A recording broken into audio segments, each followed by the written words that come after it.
அனைவருக்கும் நமஸ்காரம். திரு மருதமலையார் ஜோதி நிலையம், மருதமலை அடிவாரத்தில் உள்ள ஐஓபி காலனியில் நம்ம ஆஃபீஸ் அமைஞ்சிருக்கு. இன்று திருமண பொருத்தத்தில் எப்படி பலன்களை பார்க்குறோம் அப்படிங்கிற தகவலையும் கொடுக்கணும். ஏன்னா தசவித பொருத்தம் 10 பொருத்தம் மட்டும் இருந்தால் போதுமா, இந்த நட்சத்திர பொருத்தம் மட்டும் இருந்தால் போதுமான்னு சொல்லி சில கேள்வியெல்லாம் கேட்குறாங்க. அப்போ நட்சத்திர பொருத்தம் மட்டும் பத்தாது. ஏன்னா ஒரு பெண்ணுடைய நட்சத்திரம் பையனுடைய நட்சத்திரம் பொருத்தும் போது தசவித பொருத்தத்தில் 7 பொருத்தம் இருக்குன்னு கூட சொல்லலாம். ஆனால் அதே நட்சத்திரத்துக்காரங்க 2 பேரும் பெண்ணாக இருந்தாலும் சரி, 2 பேர் பையனாக இருந்தாலும் சரி, அப்பவும் 7 பொருத்தம் உண்டு, 8 பொருத்தம் உண்டுன்னு தான் வரும். அதாவது பெண்ணுடைய நட்சத்திரம் மொத்தம் 27 நட்சத்திரம் தான். உலகத்தில் உள்ள அனைவருக்கும் 27 நட்சத்திரம் தான். இந்த 27 நட்சத்திரமும் பெண் நட்சத்திரம் ஆண் நட்சத்திரம்ன்றது நாம் பெண்ணுடைய ராசி பையன் பெண் பையன் அப்படிங்கிற கணக்கு வச்சு நம்ம நட்சத்திரத்தை வச்சு பார்க்குறோம். அப்படி பார்த்தாலும் 7 பொருத்தம் வரும். ஒரு பையனுடைய நட்சத்திரம் இன்னொரு பையனுடைய நட்சத்திரம் அதே சேர்த்தாலும் அதுவும் 7 பொருத்தம் வரும். அப்போ பலன்கள்னு பார்க்கும்போது தான் மாற்றங்கள் கிடைக்கும். ஆண் ஜாதகத்துடைய பலன்கள் வேற, பெண் ஜாதகத்துடைய பலன்கள் வேற. பெண் ஜாதகத்தில் 8ஆம் இடத்தில் அமர்ந்த கிரகம் நன்மை செய்யும், மாங்கல்ய ஸ்தானத்தை குறிக்கும். ஆண்களுக்கு அதே 8ஆம் இடம்ங்கிறது ரொம்ப மோசமான செயல்கள் செய்யக்கூடிய இடமா அது அமையுது. ஆயுள் பாவம் மட்டுமே கை கொடுக்கக்கூடியதாக இருக்குது. அப்போ இந்த மாதிரி மாற்றங்கள் நிறைய சொல்லலாம். உதாரணத்துக்கு தான் இது ஒன்று சொன்னேன். அப்போ இந்த மாதிரி இருக்கும்போது நீங்கள் ஜாதகத்தில் ஒரு திருமண பொருத்தம் பார்க்கும்போது இவங்களுடைய முதல் அமைப்பு என்ன, தசாசந்தி பாதிப்பு இருக்கா அப்படிங்கிறது பார்ப்போம். தசாசந்தினா தொடக்கம் ஆரம்பிக்கும் போதே தவறாக ஆரம்பிக்கக்கூடாது. தசாசந்தி எதிர் திசை அப்படிங்கிற ரீதியாக தவறாக ஆரம்பிக்கக்கூடாது. அது நேர்மை கரெக்டான முறையில் ஆரம்பித்தா தான் முதல் அமைப்பு, அதாவது முதல் கோணலானால் முற்றிலும் கோணல் ஆயிருங்கிறதுனால முதல்ல தசாசந்தி அமைப்பும் பார்க்கணும். அதே சமயத்தில் வம்ச விருத்தின்னு பார்க்கும்போது தான் ராகுகேது ரீதியாக வருது. ராகுகேது இந்த பக்கம் பெண்ணுக்கு இருந்தால் பையனுக்கு இருக்கணும். பெண்ணுக்கு கம்மியான தோஷமும் பையனுக்கு அதிகமான தோஷம் இருக்குங்கிறது சாஸ்திரம். அதுபடியே நம்ம கணிக்க வேண்டியிருக்கும். அதே மாதிரி செவ்வாயும் அதே மாதிரி தான். பெண்ணுக்கு கம்மியாக இருக்கணும், பையனுக்கு அதிகமாக இருக்கணும் தோஷ அமைப்பில். அப்போ தான் அது சமநிலை ஏற்படும் அப்படிங்கிறது கணக்காகுது. இது ஒரு வகை. இதுக்கு மேலே யோகம்.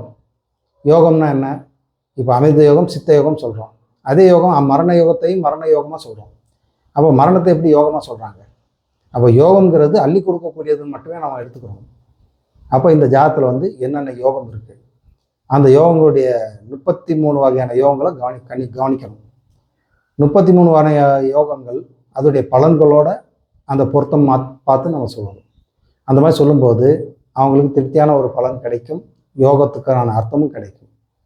அப்போ யோகம் சொல்லும்போது தர்ம கர்மாதிபதி யோகம், அனபயோகம், சுனபயோகம், துர்துரா யோகம், வசி யோகம், விசி யோகம், உபேசர் யோகம், இந்த மாதிரி நிறைய யோகங்கள், கேமதுரும யோகம், இந்த மாதிரி 33 வகையான யோகங்களை ஒவ்வொரு 2 ஜாதத்தையும் அனலைஸ் பண்ணும்போது நமக்கு கிடைக்கும். அதில் சராசரி ஒரு 13 யோகம் சாதாரணமாக கிடைக்கும். அந்த மாதிரி உள்ள ஜாதகங்கள் டாப் லெவலில் இருக்கக்கூடியது. அதே சமயத்தில் அந்த யோகங்களோட அவயோகம் என்ன? அவயோகம்னா இவங்க வாழ்க்கையில் என்ன கெடுபலன்கள் அனுபவிப்பார்கள், இவங்களுடைய வாழ்க்கையில் புத்திர பாக்கியஸ்தானம் எப்படி இருக்குது, அந்த புத்திர பாக்கியஸ்தானத்தில் ஏதாச்சும் வளர்கிற காலத்தில் குழந்தைகளுக்கு உயிர்கண்டம் இருக்கா, புத்திர சோகம் ஏதாச்சும் இருக்காங்கிறது முதல்ல கண்டுபிடிக்கணும். ஏன்னா முதல்ல வம்ச விருத்தி பார்க்கணும். அதே சமயத்தில் புத்திர சோகம் இல்லாமல் இருக்கான்றதும் பார்க்கணும். ரெண்டும் முக்கியம்.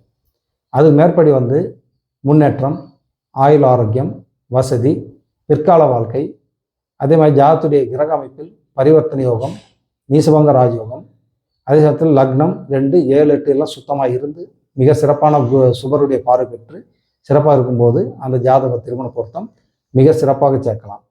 தசாசந்தி, தசவித பொருத்தம், அது மட்டும் இல்லை யோகம், அவயோகம், முன்னேற்றம், பிற்கால வாழ்க்கை, ஆயுள் ஆரோக்கியம், வம்ச விருத்தி, ஆண் வாரிசு, பெண் வாரிசு, இவ்வளவையும் கணிக்கும் போது கரெக்டாக வரும்.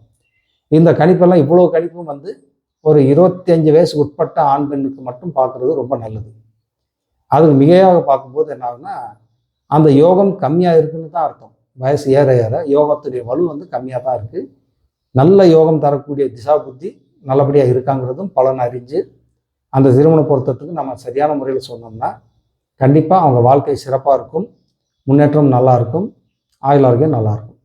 இதை பற்றி விரிவான தகவல் நீங்கள் தெரிஞ்சுக்கணுன்னா என்னுடைய நம்பருக்கு கால் பண்ணுங்கள். கோயம்புத்தூர் ஜோதிடர் ரமேஷ் பாபையர், ரமேஷ் குருஜின்னு சொல்லுவாங்க.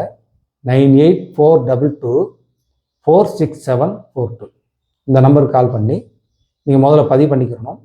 மாலை 6 மணி முதல் 9 மணிக்குள்ளே நீங்கள் பதிவு பண்ணிக்கிறணும். பதிவுனா உங்களுடைய பேர் சொல்லி நாளைக்கு என்ன டைம் பேசணுங்கிறது தெரிஞ்சுக்கிறணும். மறுநாள் காலையிலேருந்து மத்தியானம் 1 மணி வரை உங்களுக்கு பலன் சொல்லப்படும். 9 மணி முதல் 1 மணிக்குள்ளே. அந்த டைம் வந்து நீங்கள் உங்கள் வீட்டுடைய அதாவது பொண்ணோ பையனோ பேர், தேதி, மாதம், வருடம், பிறந்த நேரம், எந்த ஊர், இந்த டீட்டெயில்ஸும் அதே மாதிரி பையனுக்கும் பொண்ணுக்கும் 2க்கும் இதை சொல்லிடணும். சொன்னோம்னா நம்ம அந்த பொருத்தம் பார்த்து அப்பயே சொல்லப்படும். அது உங்களுக்கு எவ்வித கட்டணமும் கிடையாது. இது உங்களுக்கு வந்து கட்டணம் அப்படிங்கிறது வந்து நீங்கள் கல்யாண பத்திரிக்கையோடு வந்து சந்தோஷமாக நீங்கள் செஞ்சால் போதும். ஏன்னா இந்த திருமண பொருத்தத்துக்காக நிறைய மக்கள் நிறைய செலவு பண்ணுறாங்க. கொஞ்சம் செலவு குறைக்கிறதுக்காக என்னாலான உதவி அது. அதனால் வந்து நீங்கள் இதை பயன்படுத்திவாங்க. உங்களுக்கு இந்த தெளிவான தகவல் நான் கொடுக்க முடியும், விரிவான தகவலும் கொடுக்க முடியும், அதே சமயத்தில் சுருக்கமாகவும் சொல்ல முடியும். இந்த 3 வகையிலையும் எப்படி உங்களுக்கு தோதோ அது மாதிரி நம்ம பார்த்து சொல்லலாம். ஓம் நம சிவாய வாழ்வுங்க. நமஸ்காரம்.